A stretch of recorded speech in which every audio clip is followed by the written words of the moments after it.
स्वामी विवेकानंद ने एक बार कहा था कि अपने जीवन का एक लक्ष्य निर्धारित करो, अपने पूरे शरीर को उसे एक लक्ष्य से भर दो और हर दूसरे विचार को अपनी जिंदगी से निकाल दो। यही सफल होने का मूल मंत्र है। हमें से कई लोग डॉक्टर एपीजे अब्दुल कलाम साहब को इंस्पिरेशन मानते हैं, लेकिन क्या आपको पता है कि उनकी इंस्पिरेशन कौन है?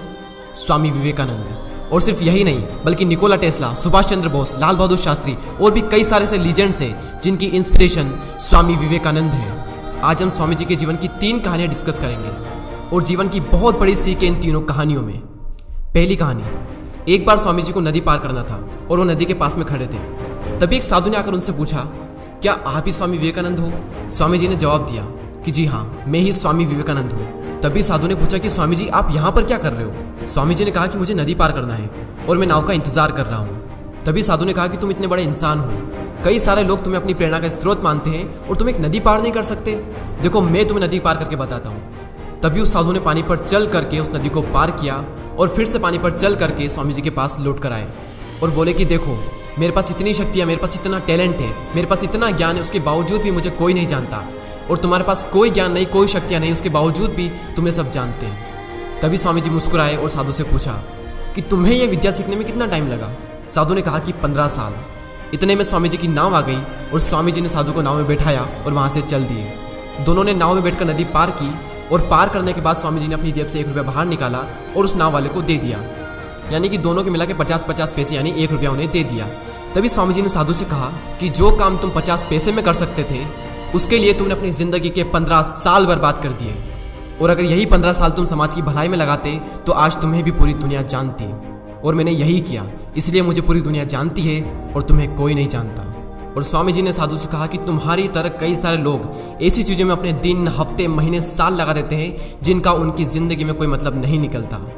इसलिए अपने टाइम को ऐसी जगह पर लगाओ जहाँ पर उसका एक्चुअल में कोई सेंस निकले, क्योंकि टाइम से बढ़कर इस दुनिया में कोई भी इंपॉर्टेंट चीज़ नहीं है। अगर समय बर्बाद तो जिंदगी बर्बाद।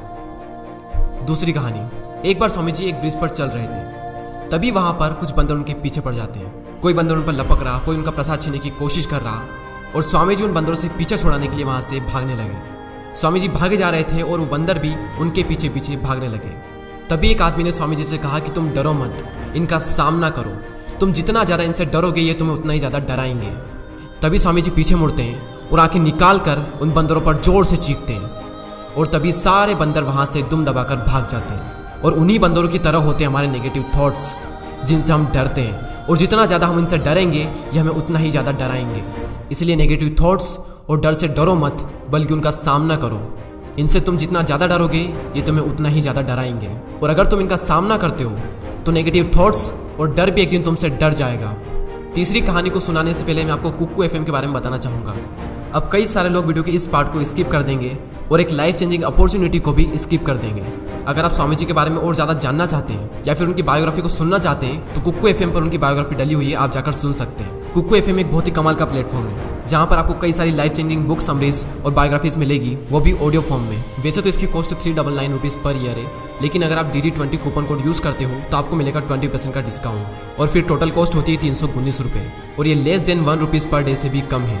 तो लिंक डिस्क्रिप्शन में है, आप जाकर एक बार चेकआउट जरूर करें। तीसरी कहानी, एक बार स्वामी जी उनके गुरु श्री रामकृष्ण परमहंस के साथ कहीं जा रहे थे। तभी रास्ते में उन्हें एक आदमी मिला जो पत्थर पर कुछ बना रहा था। तभी रामकृष्ण परमहंस जी ने पूछा कि तुम इस पर क्या बना रहे हो? तभी उस व्यक्ति ने जवाब दिया कि मैं एक राजा की मूर्ति बना रहा हूँ। रामकृष्ण जी ने पूछा कि क्या उस राजा की तुम्हारे पास में कोई तस्वीर है? तभी उस मूर्तिकार ने कहा कि नहीं, मेरे पास उनकी कोई तस्वीर नहीं है। तभी रामकृष्ण जी बोले कि अगर तुम्हारे पास उनकी कोई तस्वीर नहीं है तो फिर तुम उनकी मूर्ति कैसे बना सकते हो? तभी उस मूर्तिकार ने जवाब दिया कि भले ही मेरे पास उनकी कोई तस्वीर नहीं है, लेकिन मेरे दिमाग में उनकी स्पष्ट तस्वीर छपी हुई है। और कुछ ही देर बाद उस मूर्तिकार ने राजा की सुंदर मूर्ति बनाई भी। और स्वामी जी ये सारा दृश्य अपनी आंखों से साफ देख रहे थे और तभी उन्हें अपने कुछ सवालों का जवाब मिल गया कि अगर कोई भी इंसान अपनी जिंदगी में कुछ भी पाना चाहता है तो उस मुकाम की या फिर उस चीज़ की तस्वीर उसके माइंड में एकदम क्लियर होना चाहिए। तो दोस्तों, उम्मीद करता हूँ कि आपको ये तीनों कहानियाँ पसंद आई होगी। इसी तरह के और भी वीडियोस को देखने के लिए सब्सक्राइब करके बेल आइकन को प्रेस करें। मैं मिलता हूँ आपसे अगली वीडियो में। जय हिंद, जय भारत।